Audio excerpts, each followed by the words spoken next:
Okay, I should go first because I always wait. But this time I will go directly and say, hello, Monday Talkers. Here's Daniel Tokov, the founder of NDS, and I self-proclaimed as LinkedIn alchemist.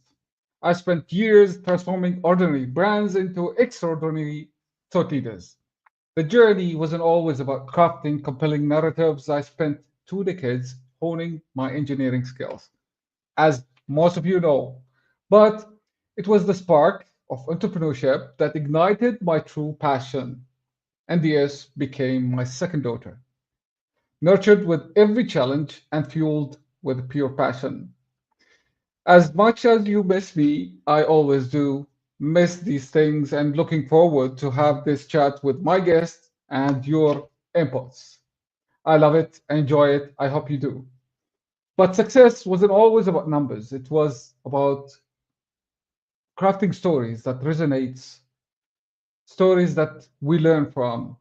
That's why I launched this Monday Talks to spotlight incredible minds and move into live streams rather just like recorded ones, which is boring. It's a chance for everybody to communicate here. So that's what I appreciate about every time I hear or I watch a comment, a question, or anything from you, our lovely audience. So if you want to be the star of your own story, I'm all ears. Connect with me and let's talk. More than that, let's say welcome again to Monday Talks. We have the pleasure of hosting Elena Agaragimova, all the way from USA, a renowned expert in the talent development and performance. Hi, Elena. Hi, good to be here. Thank you, same here. Elena has a deep understanding of challenges and opportunities that mid level professionals face. And this is actually the core of the session today.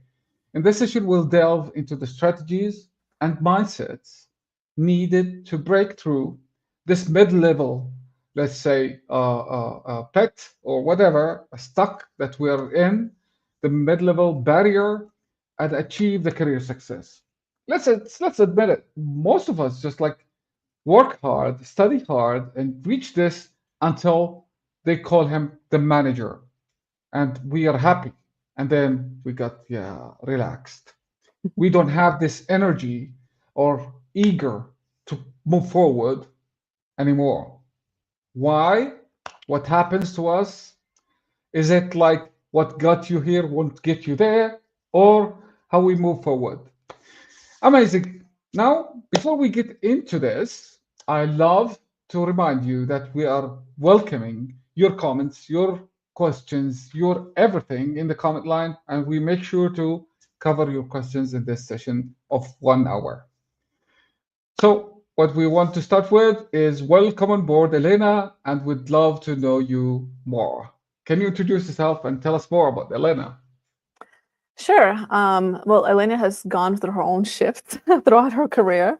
So some of the things I'm going to be talking about is not just from personal experience that I've experienced, having changed careers, having changed regions, having lived in the Middle East, and then coming back to the States and now doing this kind of work internationally, but also through the stories of my clients and people that I worked with, and just kind of understanding that at the end of the day, no matter where you are, we all face very similar challenges in our careers.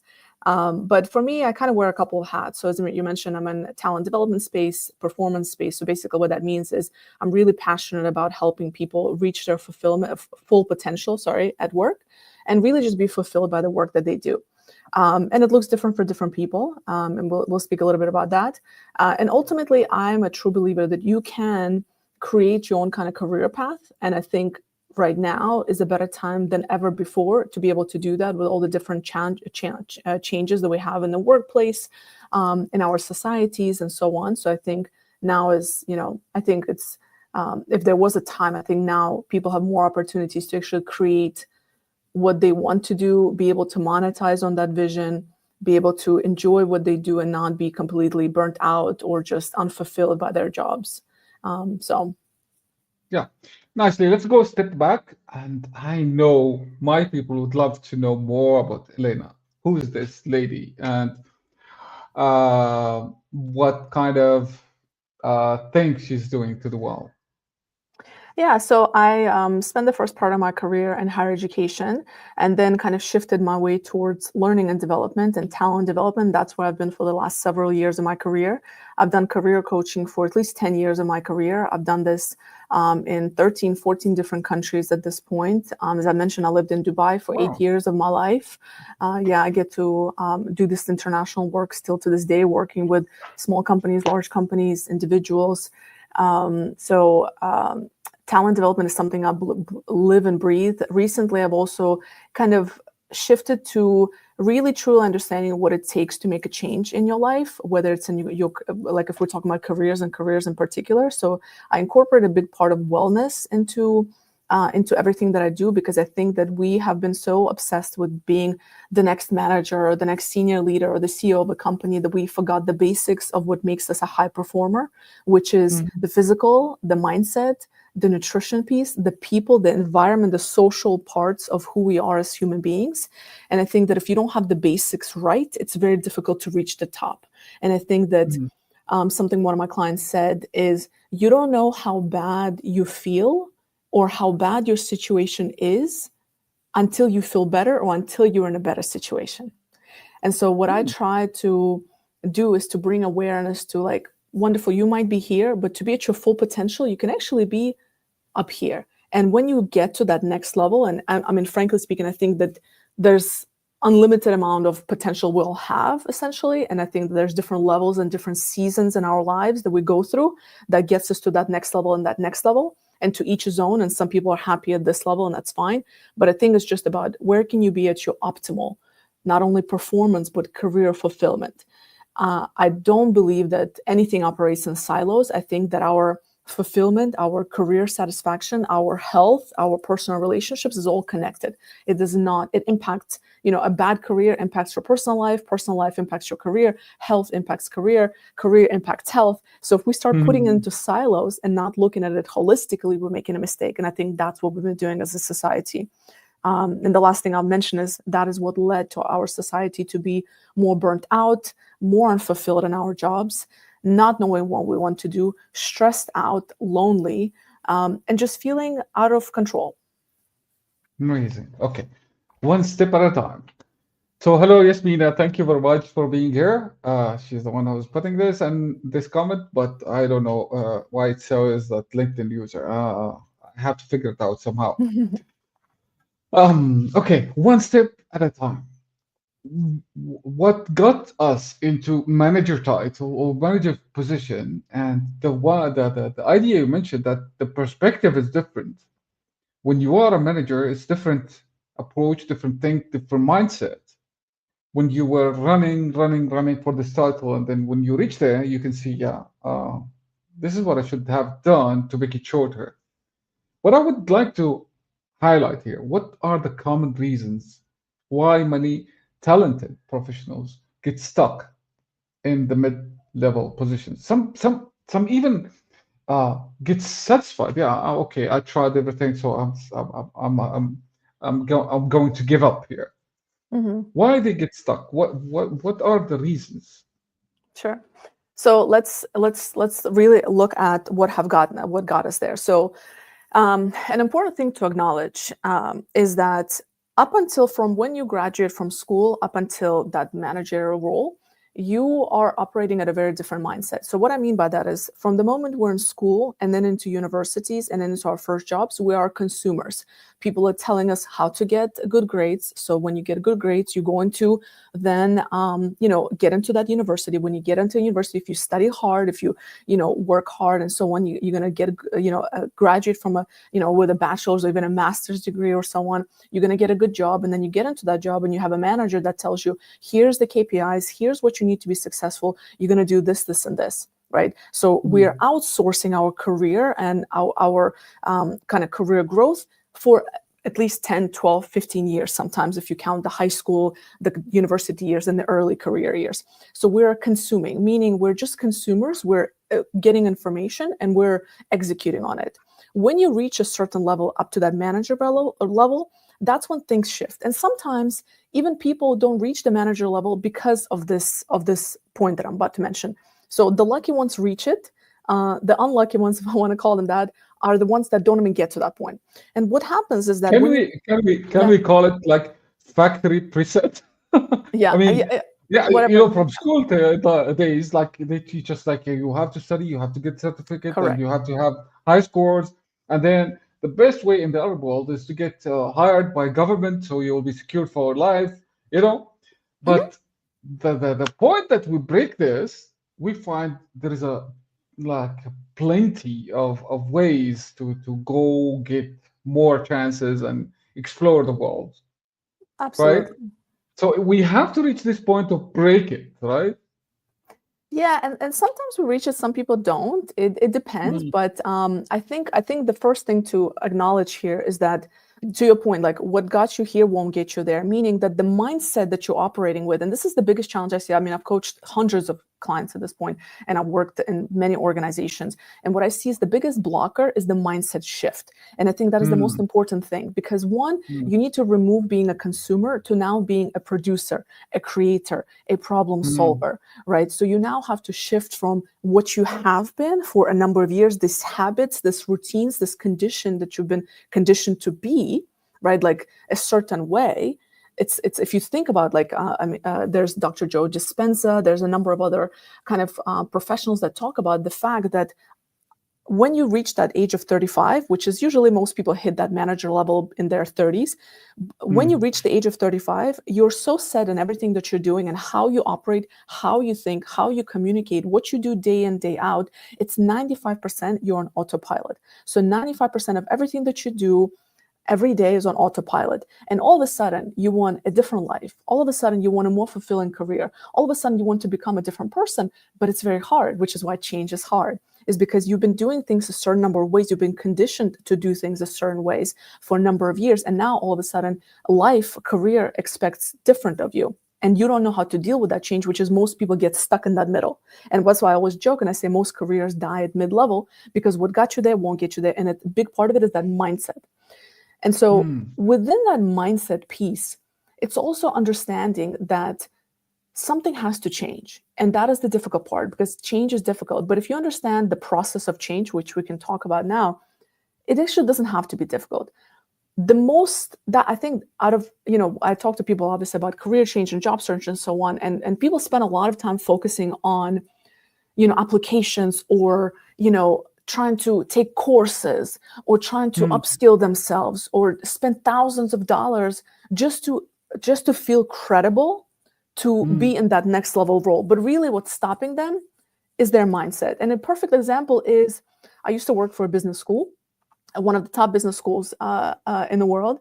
And you have a lot of people that pursue an MBA because they see it as a golden ticket. They say, if I have this MBA, I have this golden ticket, I'm going to get into all these amazing jobs. And that's not true. It's just a mm, part of the toolbox.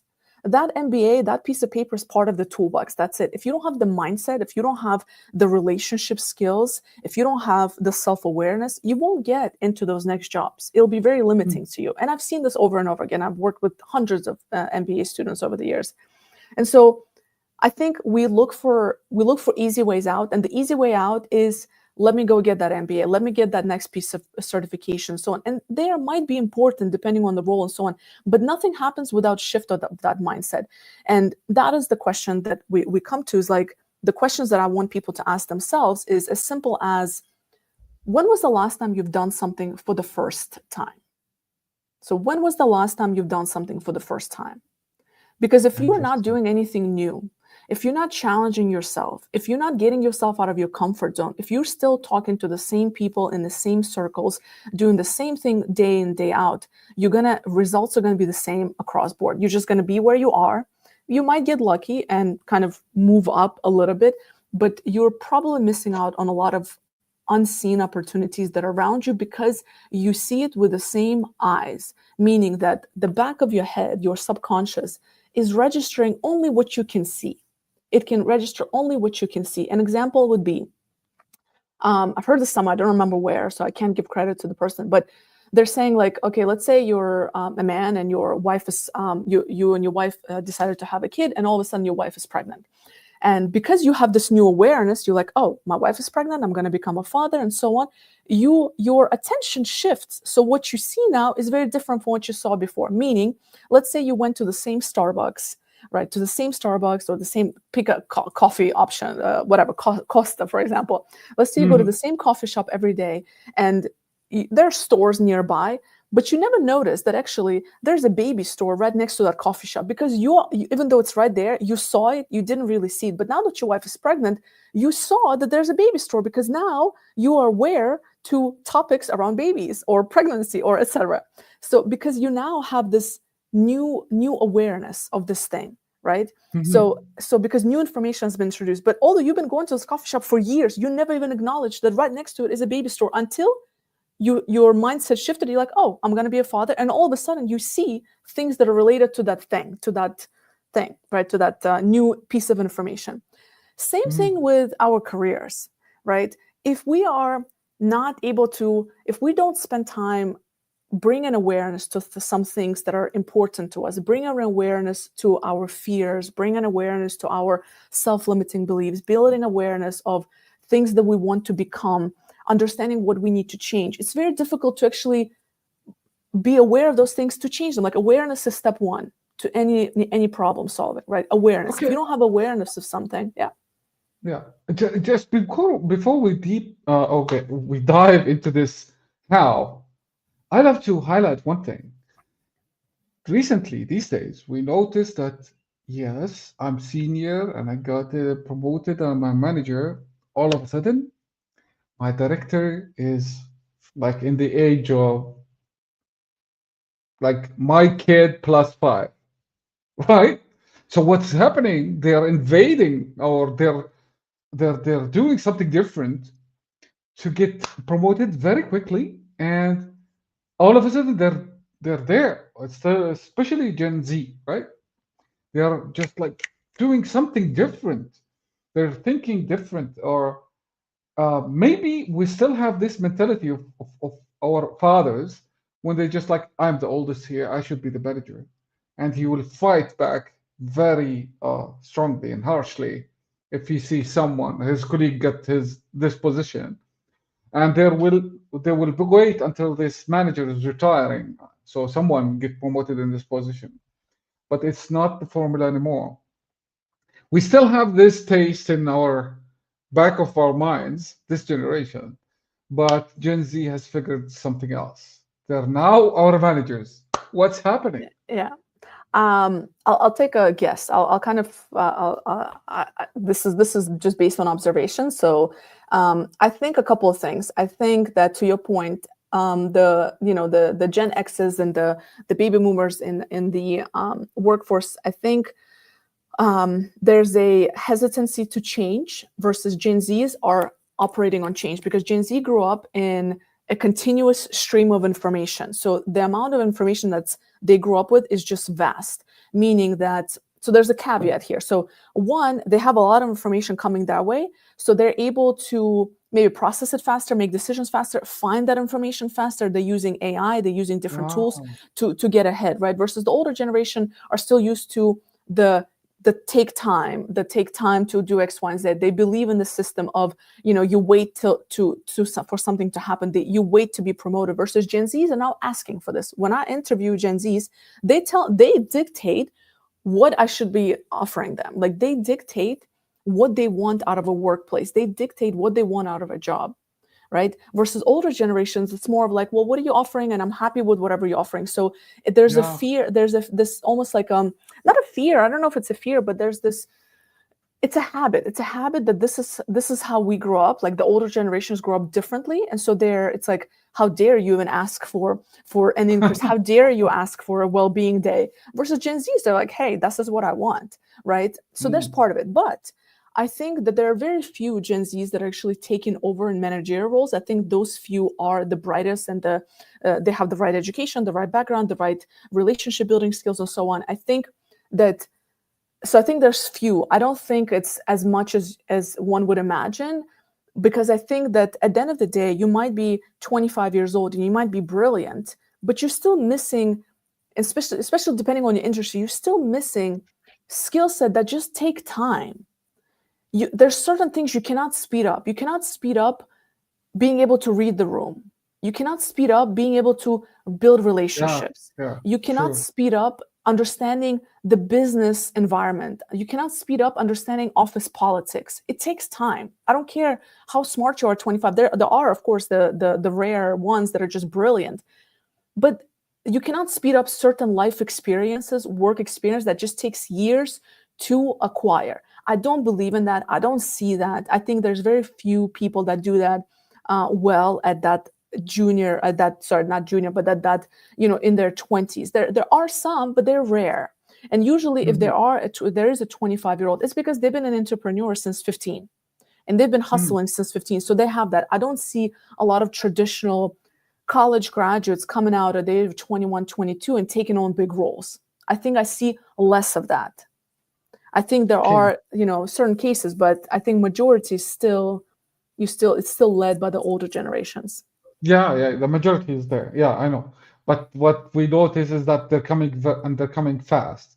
Let's hold for a second and say thank you, Mahmoud Ahmed, and also thank you, Raisa Ali, and Wael Osman, my cousin. Hi. And we have an interesting question from Rana Shahid. I was reading it, but it's really on the point now. In your opinion, do you think having all basic social soft skills, including having the needed credentials and skills, is enough to earn the promotion and return the steady hierarchical progress, or or you should know uh, how to play the game? Yeah. Interesting, Excellent question. Excellent question. right? Thank you, Rana. Uh, yeah, that's a beautiful question. So both. So what I mean by that is in order to earn a promotion, a couple of things we have to acknowledge. Number one, if you're lucky, you're going to be in an organization where your manager knows how to acknowledge you, how to develop you, how to be your sponsor in an organization, how to push you for that promotion. This person will know how to mentor you and know how to support you to get you to that next level. Sometimes you're going to have a manager who is completely clueless, and sadly, there's a lot of managers like that. They don't have the management training, they don't have the people skills, and nor are they really interested in your promotion. They care about their promotion. That is the reality of the workplace, and it's just what it is. So I think acknowledging those two pieces. And how do you solve for that is sometimes you need to take responsibility in your own career, which is why I speak a lot on taking ownership of your own career development, because sometimes you can have a manager who doesn't even know what they're doing. How do you expect them to then worry about your career? And honestly, you shouldn't outsource your career development to anybody, even if you have a great manager. A great manager is Mhm. just an icing on a cake. But you need to have the soft skills for sure, but you also need to know how to play the game, as Rana mentioned.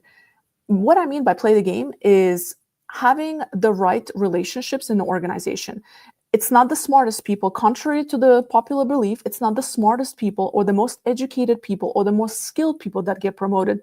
It is the people that are noticed. It is the people that make sure they're noticed. It is the people that have the relationships and the people that maintain and build on those relationships and make their intentions heard. What I mean by that is that a lot of people are sitting quietly at their desks right now, and they're working very hard and they're really bright and they're really smart, but nobody knows they want to be promoted. And maybe Yeah. they have a bad manager who's not thinking about that either, right? A lot of Mm. managers are not evaluated by the success of their team members. They're evaluated by their individual contribution. So you have to have both. You have to have the skill set. You have to know how to do certain things. You have to know how to build relationships. You have to be smart of who to build a relationship with, who are the key players in the organization, who are the key decision makers, and how to build and how to maintain and have that relationship with them. And also Mhm. how not to threaten your manager that you might take over their job. Right? So that's another big one. So Yeah. and that's a big one, because there's a lot of especially in certain parts of the world, like Middle East is, for better or for worse, you see this quite a bit, and not just in the US as well. I see this, but I think it's more prone in the Middle East. Is you have a lot of egos and you have a lot of managers who like the position. There's a lot of big egos. There's a lot of people who don't necessarily want you to move up because it's threatening their position. So nobody wants to be threatened. Although as a manager, if you're a good manager, if you're a great manager, your role is to make sure that your person takes your job so you can move up. But if your manager is not moving up, and then your promotion depends on whether this person moves up or not, then you're just stuck because he's your blocker. So that's why it's important to recognize what kind of manager do you have? What is their agenda? And how can you either use them to support you, right? Are they thinking about the next step? How can you help them be a hero on their own story? And if you don't have that manager, then you have two choices. Either you might have really strong relationships outside of that manager employee relationship. So maybe you have a good relationship with their manager or their boss, which means you have to kind of go the other way around, which is a little bit manipulative, but you got to do what you got to do for your career. Or you might just have to change jobs. Like that's just a reality. Again, we're going too fast, so let's stick. So I hope we got you covered. Rana, thank you very much for the comment. Thank you. I really appreciate it. It's really a very strong one. Great question. Yeah. Let's get slow down. Let's slow down. Have a sip of whatever, cup of whatever you have. My audience too. Sip the coffee, sip the tea, and you got me excited. I love these topics. I can go for hours. That's what happens. Good questions get me riled up. Well, thank you. Thanks to our audience, really. I love it. Let's put it back. I love to have it in logic. The how, okay? Let's put it in a logic way.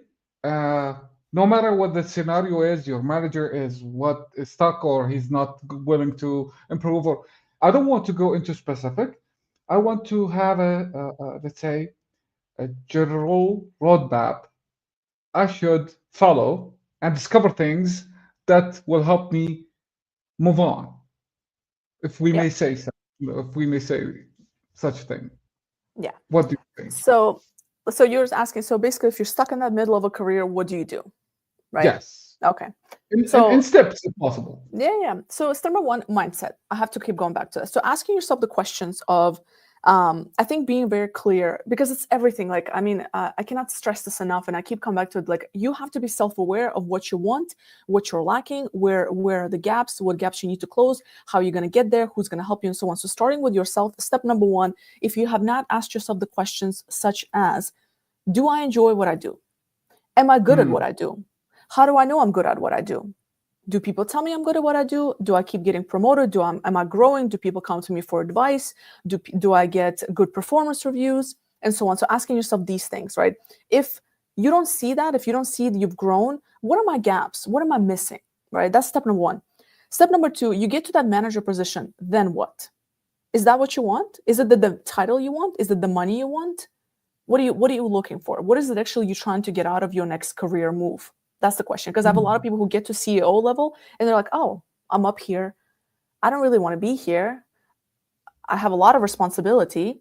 I get paid well, but I can get paid doing something else and have less responsibility. So that's a big realization a lot of senior folks have, is that with, the more responsible, the more you grow in your career, the more responsibility, the more headache you have, the more people you have to manage, the more there's just problems you have to solve. Do you want that, or do you just want a good salary? Do you want to have a good paycheck? Do you want to have why the majority don't want to go this step up? Why only minor people would love to go into CEO level? Why?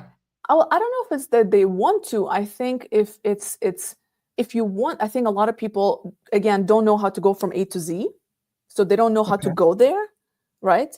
Some people can, but I think a lot of people just, I mean, it could be that just they don't want to go to that level, which is fine.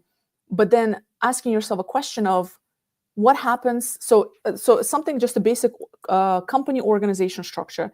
If you don't progress in a company, if you can't just, in many companies, especially today with all the changes that are happening and all the new generations coming in and a lot of just hierarchies changing, the AI coming in, a lot of jobs becoming irrelevant and so on. Eventually, if you're at a manager level, you can't just stay there for 5-10 years. Sometimes you can, but I see that changing. I don't think I think the days are gone where you can just sit comfortably, collect the paycheck for the next 5-10 years and being in a manager position. At some point, you're going to have to come to a decision whether you are going to be laid off, or you're just going to be out of a job, right? Your position is going to become irrelevant, or you're going to have to move up. So the question I have the question I would ask everybody is, what are you actually trying to achieve? What are you trying to look, if you're in your retirement age, looking back, what are you trying to achieve? Is it that you just want to make money?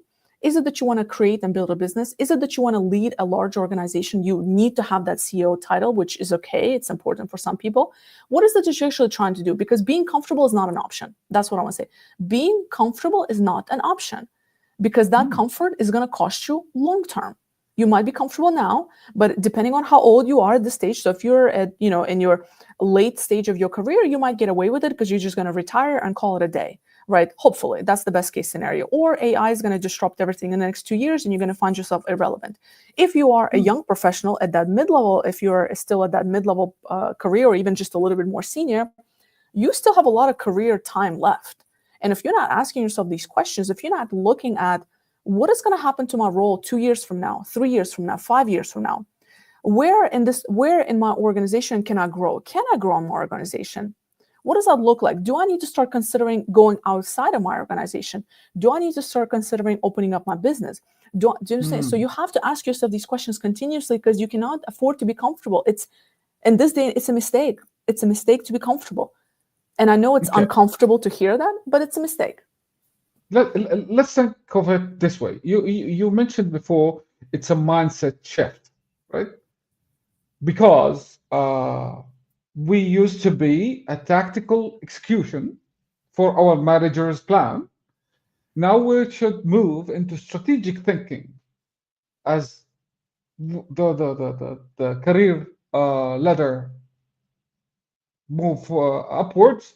It's no more execution. It's more of a thinking, strategics, and putting the plans, thinking long term, short term, and the execution is for theirs, for your staff. So how we shift this? Is it based on previous history, or how can I play with my mindset? Yeah. I think that so again, understanding where your awareness is number one, and then you make a shift from there. So what I mean by that is that when you go from just being an executor to then, I'll give you an example.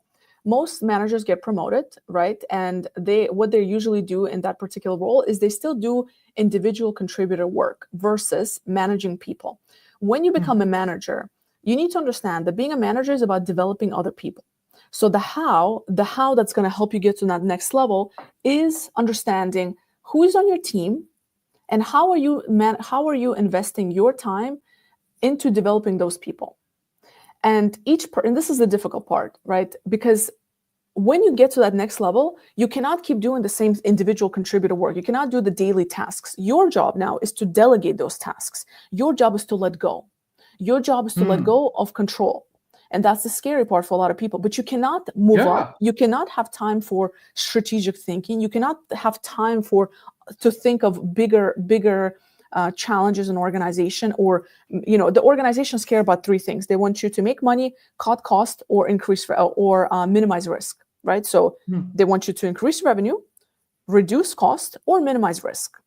At that manager level, this is what you're doing. At that senior level, nobody cares about anything else. That's the reality. As much as you want to think, it's your personality hire, or maybe people just really like working with you, you're a great person. Ultimately, you want to grow in your career, you have to address these three things, okay? So, which means you have to learn how to delegate. So you free up your space. So that's number one. Asking yourself, are you delegating, or are you still doing the same task you were doing a year ago when you were an individual contributor? Or do you actually train people up and delegate those things? That's number one. Number two, are you sitting at bigger tables? Meaning, are you invited to bigger conversations in the organization? Ideally, if each level gets access to different information, right? So when you go to a senior role, like a manager role, you typically are invited to some decision-making tables. So are you being invited to those tables? If not, that's a question. Why not? Why am I not being invited? Is this just a title? Do they just want me to manage? Why am I not being invited to sit with the senior leaders? And that varies from size of the organization, that varies of your organizational structure and so on. But ultimately, you should be in different meetings, right? So you should be let in onto different conversations. If you're not, that's a question for me. And this is, again, taking ownership of your own career, whoever you report to, that CEO or president of the company, asking them, hey, I really think I can add value in X, Y, and Z. I know you guys have this meeting. Can I be a part of that meeting? To understand also where you stand in the company, right? You should be invited to those meetings at the each next level. Yeah, So but that's another thing. how can I claim that? I mean, some people just like take it personal and they say, "Hey, why I'm not invited?" And you don't But say it like that. some, You don't say it like that. but That's not how you say yeah, it. You yeah, position. maybe a different approach is that, hey, I have an initiative and this is a new vision. It's aligning with the company vision. Can I present it? And then you Exactly. start to get attention. Show Exactly. off, You start show to off. become a problem solver. Remember, I said you have to change from being a consumer and just executor to being a problem solver. You have to see the larger picture of the company. And at that stage, you should, I mean, if you've spent a number of years with the company or you have enough corporate experience, which is what Gen Zs don't have, is to understand the holistic view of the company, the growth, the business aspect, the finances, right? Like the what's the word? The cash flow of the company, the biggest Mm, risk factors for the company, and starting to address those and presenting those to the senior leadership to earn your way up. And that's how you get invited, hopefully, to those meetings and so on. So you have to position yourself to the senior mm, leadership as somebody who brings value, somebody who's thinking about things that nobody's thinking about. And you know what? A lot of people are not thinking. A lot of managers are not thinking about is the future of the company. Most companies today, if you think about it, think about your own company that you're in.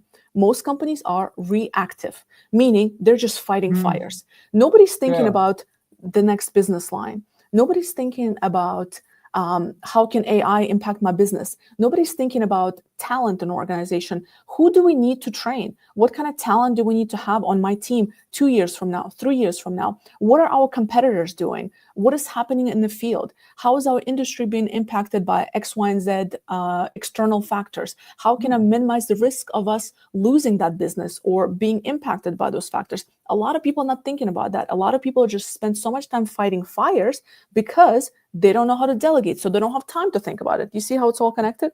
Mm, mm, They're just mm, spending mm. time fighting fires instead of removing stuff they don't need to be worried about and thinking larger and thinking strategically. That is what thinking strategically means, is thinking ahead, not executing today and worrying about today. That is not a good leadership. That is not good management. That is not benefiting the company, and that is not how you grow in an organization. Okay, cool. Now we talked about the mindset. Let's talk about skills. Mhm. Uh, uh, uh, mm, I don't want to talk about certificates and trainings and all that stuff. I want real skills that will really make a difference. I don't want to announce it as I'm adding credits to my CV or certificates to my CV. I want something that will help me achieve my goal of being the CEO of the company or the CEO or HR global head or whatever, Mm. my next level. What are the tools, the magic skills that will help me really to maybe widen my vision, give me a Mhm. better view about what's going on with the company and with the competition. Maybe how to delegate. I don't Yeah. know. Um, so for delegation and strategic thinking, I think there's a lot of resources, and you can actually go out there and kind of take course. You can actually take courses and kind of strategic thinking and these kind of things is really just about asking the right questions. So I think Mhm. knowing how to ask the right questions is a skill in its own, right? So one thing that I would say is probably the most important thing is managing people, meaning not just managing your reports, managing people in general, having people skills. What I mean by that is, number one thing we have to recognize that you mentioned earlier is that we tend to take things personally. When we take things personally, emotions kick in. Emotions such as fear, meaning that if we're not invited to a meeting, we all of a sudden feel fear. We feel threatened because our position is threatened, our title is True. threatened, our That's well-being is very true. our financial well-being is threatened. You have to remove that. That's an emotion. That's a feeling. It's fair to have. That does not belong in a workplace necessarily. You need to learn how to be objective and know that it's not about you. 99% of things that happen outside of you is not about you. It's not Mm. personal. Sometimes maybe people have their biases and etc. But honestly, at the end of the day, if somebody is against you or something is happening, it's not about you, it's about them. I have never met a confident, competent, strong manager, leader, employee who is jealous or conniving or disrespectful or just plain toxic and nasty. So remember that if somebody's, if you are being excluded, or if people are playing these games, it's not about you, it's about them. They're trying to protect their position. So I think understanding that will help you deal with people better. And what I mean by That's that, you know I what I hate mean? this politics. I hate this politics. It's just what it is. It's not about you. It's not about you. You might be the best thing. It doesn't even matter. It's irrelevant completely to you. What you need to focus on is being objective and saying, how do I get what I need from that particular person? And that is a tough skill to have, because that requires a lot of experience and a lot of interactions with a lot of different people that are very uncomfortable, conflicts, having difficult conversations, and there's just no way through except the way through. Like, that's the only way you get there, is through that experience, which again, this is what Gen Zs don't have. They don't have that experience. Not most of them don't have that experience to be able to sit in the room with somebody and know that that person does not like you. They don't even want you near it. And how do you creatively and objectively and smartly get them on the same page as you? By understanding what is their agenda, by removing the defenses from them, by still standing, still being respectful, and so on. And it's very difficult to do. You know why? Because we start to take things personally. We become emotional. Heart rate goes up. Ego goes Offensive. up. Huh? Offensive. Offensive. Just Yeah, we like, become offensive. And that is the worst, yeah. which is why managing your own emotions and learning how to not let that get in the way of work is very important. And that's all about people. Because if you cannot manage your own emotions, you cannot manage the emotions of other people, because then anything can trigger you. Anything Okay. can trigger you. Okay. You mentioned earlier also a very interesting keyword, relationship. Now, this is really a keyword in my experience, and also a keyword in any level of companies, whether it's local, whether it's international, whatever, or even your own business, and you are the owner. Without a relationship, you're going nowhere. So, Nowhere. how can mid-level professionals build these strong relationships with the key persons, which is the senior leaders and peers? Mhm. Relationships are a lot about trust, right? Interesting. Relationships are about trust. In order for people to trust you, you have to be consistent. So what I mean by that is that, let's just take our personal relationships, because it's an easy example. Let's say your husband or somebody you're dating, for example, you're just starting to get to know them, and every week they're a different person. Every week they provide different information. They act differently in front of different audiences. They become somebody they're not if a big title is in a room, and so on. They talk behind your back, and etc. They cut corners. They throw you under the bus. You cannot trust them, right? You cannot trust them because they're not consistent. One day they're your best friend. Tomorrow they're promoting you. The next day you're getting a performance improvement plan. It's very confusing. It's very hard to build trust on if there's no consistency. And I think that's important. The way you stay consistent is by understanding your values. Many people, for better or for worse, change So when from somebody inside, from yeah. inside, because many people, I'm sure you know some of these people, when there's a big title in a room, all of a sudden people change. All of a sudden, if the big boss is in the room, they're a different Yeah, person. They yeah, they yeah, forgot yeah. everything they stand for. That is not a healthy indication of your own self confidence, your own values, and so on. Respectfully, you should respect the title in the room. You should not change your personality and all of a sudden don't have a backbone or forget all your values and become a person who is just doing, you know what I'm saying, going against their character. If you don't have Mhm. values and a strong character, that's something you stand for, it's very Yeah. difficult to trust you, because you cannot be trusted, because you know that if somebody else is in the room, this person is going to act differently. So consistency is very important when you build relationships. You have to be who you are. In order for you to be who you are, you have to know your values. You have to know your non-negotiables in life. You have to understand your character. You have to stand for some things in life, right? To understand what is it that you stand for. Like, what is it that no matter who's in the room, you're the same person. Consistency is important in relationship buildings. That is what gets people to trust you. Without trust, you don't have a relationship. right? Interesting. So Interesting. that's number one. Number two, there is the relationship building, which is we make a mistake of building relationships when we need something from people.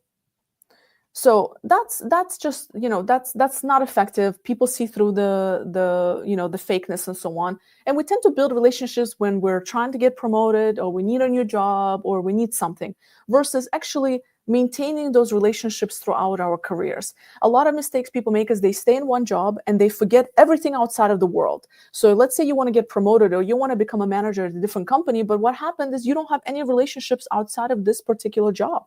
You've spent no time, and now your being a manager, being a leader in a different organization has become significantly difficult. So whether internally or externally, you have to maintain relationships from the get-go, from the beginning, from when you enter the workspace. You have to build relationship with key people strategically. So again, identifying key people in organization. Who are the decision makers? Sometimes you'll have access to them, sometimes you won't, right? Sometimes you have to wait till you get to the next level in order to have access to the president and so on. But at each level, there are key players in your organization that you need to build relationships with. Who are those people in your organization? And how can you build those relationships? And it can be as simple as, having, if you have like a common area, having, getting some coffee, getting a lunch, getting to know people on regular basis, just getting to know. You don't need to be friends with people, you need to be best friends, but you need to just maintain those relationships, catch up on what they're doing, what you're doing, share information, add value. That's a big underrated thing. Is like everybody wants to take. Become a giver. That is the best relationship building tool you can ever ask for. Become a giver. There's a great book. It's called Give and Take by Adam Grant, I think. If I'm not mistaken, I'm sorry if I got the author right, but it's called Give and Take. And he speaks on, in order for you to build relationships, whether it's for business, careers, whatever, you spend 3 times giving. So give, and then you take. And really take is around asking for help, asking for a favor, asking for something. But if you give, you're actually in the book, he talks about people that are givers and takers, and the people that are more successful long term are the givers. A lot of people there's a misconception that there's a lot of people that are just like take, and they're hungry and they take, and they become successful. It's very short term lived. You will not be successful long term as a taker. It doesn't happen. Eventually you will fall apart. Eventually you'll run into a challenge, and there's going to be nobody there to help you because all you did was take. And there's nobody there to then. You remind me of Gary Vee when he say jab, and then kick or whatever. Yeah, it's an interesting one, and relationship is base of everything in our life. It's the human thing that we do. If we want to differentiate from animals, we have relationship. Even in animals, they have. Yes. But let's not forget that we have inner challenges when we want to go for action. We have this dream in our minds. We have this maybe ideas that us really will be appreciated if they got some spotlight. But we don't have to forget that we have self-doubt challenge, right? Yeah. What do we do about that? Yeah, it's a good question. Tim Ferriss, who's an author and he does a lot of content and so on, he has something that's really interesting. It's what he does is it's when you have that self-doubt, it's actually fear. So the underlying feeling or emotion that you feel when you have self-doubt is actually fear. And it's fear about being found out, fear of failure, fear of letting people down. So it's fear. So what he does is this fear setting exercise every year, which I really like. So basically what you do is you write down all those fears that you have. Let's say you have let's say a career change, okay? A career change. And you write down all the reasons why that career change, like all your fears, like all the reasons why that career change cannot happen, or like worst case scenarios. Like what is the worst case scenario? Like if I make this change, if I change my career, write like, I don't know, 5 to 10 items on one side of the paper about things you're afraid of when it comes to the self-doubt piece. Like, oh, I don't feel like I'm good enough. I don't have the right skills. Nobody's going to see my value, whatever it is. And then the middle column you put is, how do you then fix that? How do you minimize the risk of failure? So if you feel like career change is going to be, let's say you say, oh, I don't know, I don't have the skills. Okay, minimize the risk of that happening, of you being turned down because of your skill set, for example. Or I don't believe I'm smart enough. Okay, how can you convince yourself that you're smart, right? And part of it is also sometimes just, that's a quick one, is remembering, understanding where that thought comes from and challenging it. So a good exercise to do here is, let's say you say, I'm not smart enough. Wonderful. Where's that coming from? Give me a thing that happened in your life that showed you that you're not smart enough. What is a fact? And what that happens often is that, one, you can't come up with a fact, which means it's just a self-limiting belief. It's a made-up belief based on fear, and it's not true. It's something you've told yourself. Or what happens is, back in your childhood or back 5 years ago, you failed at something, and that failure impacted you so much that now you feel like you're not smart enough, right? And so just addressing those fears and those limiting beliefs and asking yourself, are they facts? What makes it a fact? An example would be when I was, I'll give you two examples that cover both. So when I used to be younger, I used to always feel like I'm not smart enough. This is a true story. And part of it is because, and the reason I felt like I was literally just not very smart is because I could never get good grades in high school or in college. I always struggled. And I mean, fast forward to now, obviously I'm successful and I have a good career and a business and so on. And I'm very fulfilled. But back then, I identified my worth with my degree, because everything around me was like, you have to have good grades. And now I realize it means very little. But I created this identity that I didn't feel like I was smart enough because I didn't get good grades. But it doesn't mean I'm not smart. And it took me years to understand, like, oh, I'm actually pretty smart overall. Like, I always room for improvement, but I feel like I'm pretty intellectual individual. And so the other piece is, let's say for me, I was really bad at like accounting and math and stuff like that. So a question I would ask myself is like, okay, what makes that true? Oh, well, what makes that true? The fact that I'm bad at math and accounting is because I failed accounting twice, right? So that's a fact. It's probably true. So I let that go. I'm like, okay, I'm not good at accounting. I'm going to outsource my accounting services. So there's some that are limiting beliefs, but some that are facts. And I think going through this exercise helps. And so the first column is your fears. The second one is, how can I fix it, or what makes it a fact? And like, how do I fix that to make it not true? And then the third part is, let's say you're not really good at accounting and you have to outsource the accounting, and there's fear associated with that. What's the worst that will happen? Okay, the worst that will happen is I might lose some money on that, and maybe I have to find a new accounting person. So the worst case scenario is not that bad. And so that's what helps with fear setting, is because it's all in our head. And if once we start getting it out on paper and minimizing the risk of that happening by fixing that problem or removing that fear completely, and then looking at, okay, even if I minimize, what's the worst case scenario? The worst case scenario is not really that bad. And then we're able to move forward with that change, with that next step, and so on. We're able to make that decision, right? Versus being stuck in decision paralysis because we're in our head and we have all these limiting beliefs, or we have external factors, people that are telling us. That's a big one I have to mention. Do not ask for advice from a person who's not in a position you want to be in. Meaning, if you want to start your own business, do not ask for advice with somebody who's been in a corporate job for 20, 30 years. If you want a corporate job, don't ask for advice from an entrepreneur who's never been in a corporate setting. If you want to be a manager, do not ask advice from people who have never been into management positions. If you want to be a CEO of a company, do not so all those different things. So look for examples that have done what you want to do. I think that's a big one, because external factors matter. And for better or for worse, the people around us, our family members, our significant others, they also want us to be careful, because sometimes their financial well-being is dependent on us, right? And so they might tell you, listen, don't change that job. Like, what's going to happen if you lose that job? What's going to happen if you start a business? And so recognize that they're speaking from their own fear factors, and you cannot impose that on yourself, and you have to make a decision that's true to you, and that exercise helps. Does that answer the question? Yeah, and I think people got it. Then Rana says when imposter syndrome comes in, Exactly. which is exactly. I have a comment from Raisa Ali, but let's read it together because I tried to read it while you were talking. Being comfortable is not an option. This is what you said. Maybe if we just take this wisdom in context of job age, this wisdom may be more than enough.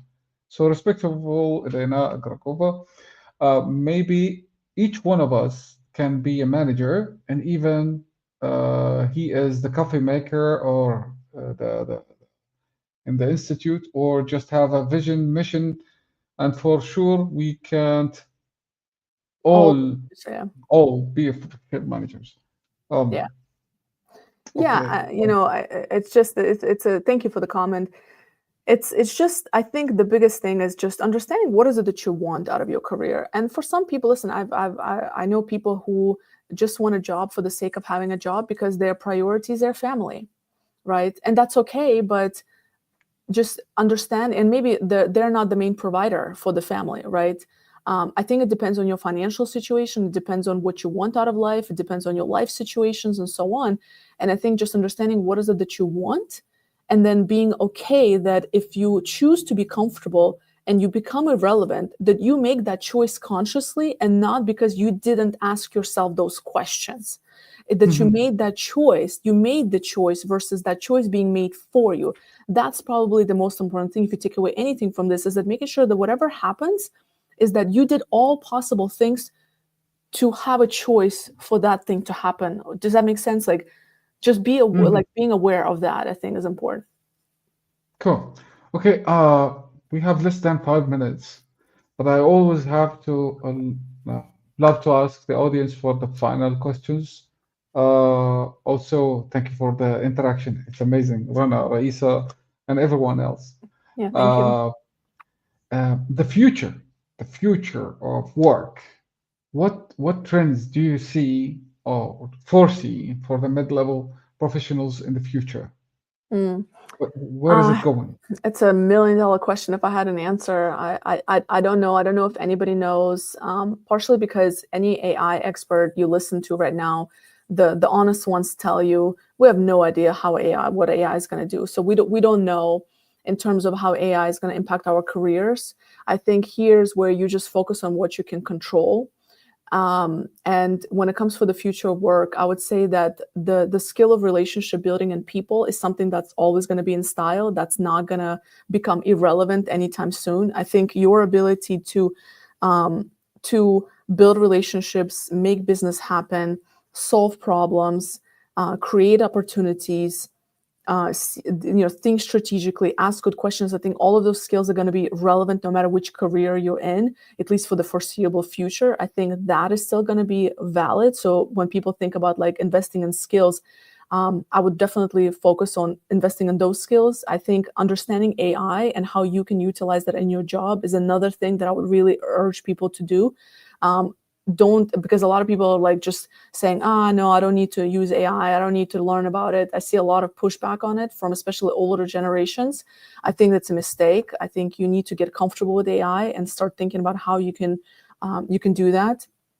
I think also in general, what has always worked is building a reputation and a personal brand that people know you for. So, and Hmm. whether it doesn't mean you have to be famous or this knowledge person in the public eye. I think you need to build a network of people who know what you're good at and what value you bring. There's a good kind of statement I heard many years ago when I was still living in Dubai. I was listening to a podcast, I forgot what it was, and the guy said that if you lose your job and you cannot replace your job within the 4 weeks, you don't have a strong network. If Oh, if you lose your oh, job and you cannot replace your job within 4 weeks, you don't have a good network. that's insightful, really. Yeah, Let's and agree yeah, on one thing, less mm, than a minute, that no matter where we go with AI, whatever goes fast, and whatever the humanity just like invent, whether it's AI or whether it's a mobile phone or whatever, the key factor will remain unchanged is the relationships. We will remain humans and we will have to have this interaction, and this will be a key factor in our achieving our dreams and all that stuff. I hope you agree with me. Yeah, I tend to agree. Sure. Until we become hybrid human beings, which, you know, if Elon Musk keeps doing what he's doing, it might happen sooner than later. Until then, yes. Let's hope we stay like humans, fully human. I, Okay, so I have to close. A few seconds left. So thank you very much for our audience, and thank you, amazing Elena, for sharing your valuable thank you. insights and advice. Your expertise has really provided the audience with practical strategies to overcome the mid-level career and achieve their career goals as much as we could to crowd in 1 hour. So, to our audience, we say with this right mindset, skills, and strategies, you can break through the mid level plateau and reach new heights in your career. To reach Elena, she's available on LinkedIn, and that's how we connected. Okay, I believe we connected through Ray Rahaf. Yes. Uh, uh, yeah, that's amazing. I'm so thankful for you, Ray. So to learn more or visit or discuss or talk to Elena, you can connect with her on LinkedIn. So thank you, Elena, very much. And Thank you. thank you, everybody, for joining us today. Until next time, stay inspired, stay motivated, and keep striving for excellence. Bye Bye. bye for now.